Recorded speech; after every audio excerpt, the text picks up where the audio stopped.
സുഗമോദേവി സീരിയലിൻ്റെ ഏറ്റവും പുതിയ പ്രൊമോ റിവ്യൂയിലേക്ക് എല്ലാ കൂട്ടുകാർക്കും സ്വാഗതം. അരുന്ധതി ഋഷിയുടെയും കെവിൻ്റെയും ബെല്ലയുടെയൊക്കെ നിർദ്ദേശപ്രകാരം ചന്ദ്രോത്തേക്ക് വരുന്നുണ്ട്. ചുമ്മാ ഒരു സീൻ ഉണ്ടാക്കാൻ വേണ്ടി മനഃപൂർവ്വം വരുവാണ്. ഹരി അങ്കിൾ കേസ് അന്വേഷണത്തിൻ്റെ ഭാഗമായി അതൊരു വക്കീൽ, റിട്ടയർഡ് ജഡ്ജ് ഋഷിയുടെ കേസ് അന്വേഷിച്ച് ചന്ദ്രോത്ത് വീട്ടിൻ്റെ നിർദ്ദേശപ്രകാരം തൻ്റെ വീട്ടിലേക്ക് വന്ന ഈ ഒരു സാഹചര്യം ഇനി ഒരിക്കലും മേലാൽ ഉണ്ടാകാൻ പാടില്ല. ചന്ദ്രോത്ത് നിന്ന് ഇനി ആരും അരുന്ധതിയെ കാണാൻ വരാൻ പാടില്ല എന്നുള്ളൊരു തീരുമാനത്തിൽ ബെല്ലയുടെ പ്ലാൻ പ്രകാരമാണ് ഇങ്ങനെ വരുന്നത്. മറ്റൊന്നും വേണ്ടിയിട്ടല്ല. ഇനി മേലാൽ ഋഷിയെപ്പറ്റി അന്വേഷിക്കാനോ ഋഷിയെപ്പറ്റി എന്തെങ്കിലും തിരക്കാനോ വന്നു കഴിഞ്ഞാൽ കേസുമായിട്ട് അരുന്ധതി സ്ട്രോങ് ആയി മുന്നോട്ട് പോകും. അത് നന്ദനെ കുരുക്കും എന്നുള്ളൊരു ഭീതി അവരിൽ വരുത്താൻ വേണ്ടിയിട്ട് തന്നെയാണ് ഇപ്പം ഇങ്ങനെ വന്നൊരു സീൻ ഉണ്ടാക്കിയിരിക്കുന്നത്.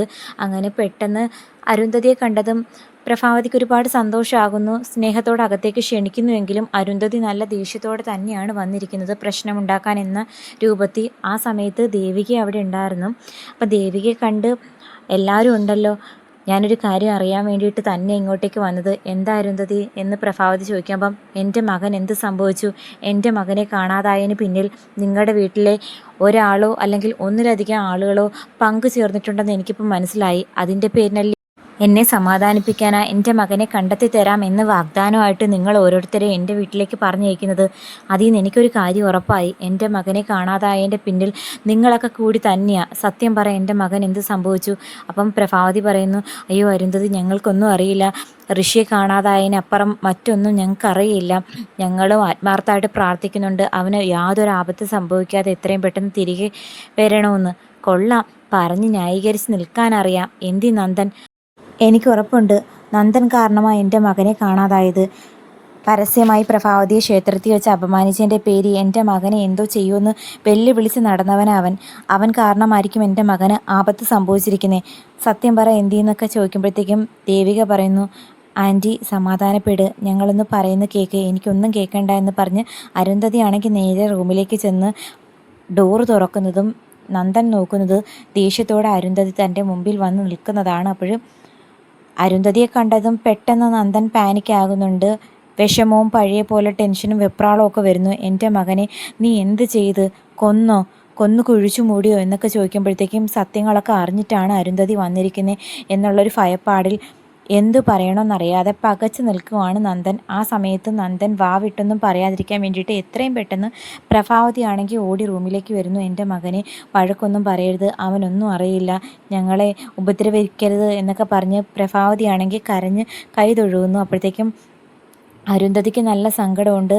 തൻ്റെ മകൻ്റെ നിർദ്ദേശപ്രകാരം അവൻ ആത്മഹത്യ ചെയ്യാതിരിക്കാൻ അവൻ പറയുന്നത് പോലെയൊക്കെ അനുസരിക്കേണ്ടി വരുന്നുവെങ്കിലും ചെയ്യാവുന്നതിൽ അപ്പുറം പാപമാണ് ചെയ്യുന്നത്. കുറച്ച് പാവം മനുഷ്യരെ തങ്ങൾക്ക് ദ്രോഹിക്കേണ്ടി വരുന്നു. പണ്ട് അവർ തങ്ങളെ ദ്രോഹിച്ചുവെങ്കിലും ഇപ്പോൾ ചെയ്യുന്നത് വെറും കൊല്ലാക്കൊലയാണ്. ഒരിക്കലും അങ്ങനെ ചെയ്യാൻ പാടില്ലെന്ന് മനസ്സാലെ വിഷമമുണ്ടെങ്കിലും മകന് വേണ്ടിയിട്ട് എല്ലാം അനുസരിക്കുകയാണ് അക്ഷരം പ്രതി. എന്തായാലും ഹരിയങ്കിളിനെ പോലെ ആരും ഇനി തൻ്റെ വീട്ടിലേക്ക് മകനെ അന്വേഷിച്ച് വരാതിരിക്കാൻ വേണ്ടി ചെയ്യുന്ന നാടകമാണെങ്കിലും അതിൻ്റെ കുറ്റബോധം അരുന്ധതിയിലുമുണ്ട്. ഇനി സങ്കടത്തിൻ്റെ പേര് നന്ദനാണെങ്കിൽ നടന്ന കാര്യങ്ങളും കൂടി തുറന്നു പറയുവാണെങ്കിൽ ഉറപ്പായിട്ടും സങ്കടം വന്ന് അരുന്ധതി ഇനി സത്യങ്ങളെല്ലാം എല്ലാവരുടെയും വിളിച്ചു പറയുമോ ഇല്ലയോ എന്ന് കാത്തിരിക്കാം. അരുന്ധതി സത്യം തുറന്നു പറയുവാണെങ്കിൽ ഈ പ്രശ്നം ഇവിടെ അവസാനിക്കുമായിരുന്നു. പക്ഷേ അരുന്ധതി പറയുമെന്ന് തോന്നുന്നില്ല. എങ്കിലും കെവിനും ബെല്ലയും തൻ്റെ മകനെ ഉൾപ്പെടെ ചതിക്കുകയാണെന്നുള്ള സത്യം തിരിച്ചറിഞ്ഞു കഴിഞ്ഞാൽ ചിലപ്പം തുറന്നു പറയുമായിരിക്കും. എന്തായാലും ഇത് എത്ര നാൾ ഇങ്ങനെ നീണ്ടുപോകുമെന്നറിയില്ല. ഇനിയെങ്കിലും എല്ലാവരും എല്ലാം തിരിച്ചറിയണം. ഇപ്പം ഋഷിയെ കാണാതായിട്ടും അല്ലെങ്കിൽ ഋഷിയെ കൊലപ്പെടുത്തി എന്ന് വിശ്വസിക്കാൻ തുടങ്ങിയിട്ടും കുറേ നാളായല്ലോ. ഇതുവരെ നന്ദൻ പോലും മനസ്സിലാക്കിയിട്ടില്ല കെവിൻ്റെയും ബെല്ലയുടെയൊക്കെ ചതി. ഇനി അധികം വൈകിക്കാതെ ആ ഒരു ചതി ഒന്നുകിൽ ദേവിക അല്ലെങ്കിൽ ഹരിയങ്കിൾ, നന്ദൻ ആരെങ്കിലും വഴി വെളിച്ചത്ത് കൊണ്ടുവരണം. മിക്കവാറും ശാരിക തന്നെ ആയിരിക്കും അതിനുള്ള ക്ലൂ കൊണ്ടുവരുന്നത്. എങ്കിലും ഒരുപാട് വൈകുന്നു. ഇനി ഇങ്ങനെ ലാഗടിക്കാതെ എത്രയും പെട്ടെന്ന് സത്യങ്ങളെല്ലാം തെളിഞ്ഞ് ആ ഒരു ചതി കയ്യോടെ പൊക്കി ഉറ്റ സുഹൃത്തായി ചമഞ്ഞു വന്ന കെവിനും അതുപോലെ ബെല്ലയ്ക്കും തക്ക ശിക്ഷ കൊടുക്കണം. മാത്രമല്ല കെവിനെ മുറിവേൽപ്പിക്കാൻ ഏറ്റവും വലിയൊരു ശക്തി എന്ന് പറയുന്നത് ശാരിക തന്നെയാണ്. ശാരികയ്ക്ക് തന്നോട് സ്നേഹമൊന്നുമില്ല, സത്യം കണ്ടുപിടിക്കാൻ വെറും ഒരു ആക്ടിങ് ആയിരുന്നെന്ന് അറിഞ്ഞാൽ തന്നെ കെവിൻ തകർന്നു പോകും. കാരണം കെവിൻ ശാരികയെ സ്നേഹിക്കുന്നത് വെറും ഒരു നാടകമായിട്ടൊന്നുമല്ല, ആത്മാർത്ഥമായിട്ടാണ്. അപ്പം ശാരിക തന്നെയാണ് കെവിന് നല്ല ശിക്ഷ കൊടുക്കാൻ പോകുന്നത്. ഇനി ബെല്ലയ്ക്ക് ശിക്ഷ കൊടുക്കാൻ പോകുന്നത് നമ്മുടെ ദേവികയായിരിക്കും. അതുപോലെ ഋഷിക്ക് കൊടുക്കാൻ പോകുന്നത് പ്രഭാവതിയും സിദ്ധാർത്ഥനും. അങ്ങനെ എല്ലാവരും സത്യം തിരിച്ചറിഞ്ഞ് ആ ഒരു പഴയ ട്രാക്കിലേക്ക് വരുന്ന ആ ഒരു ഭാഗം കാത്തിരിക്കാം.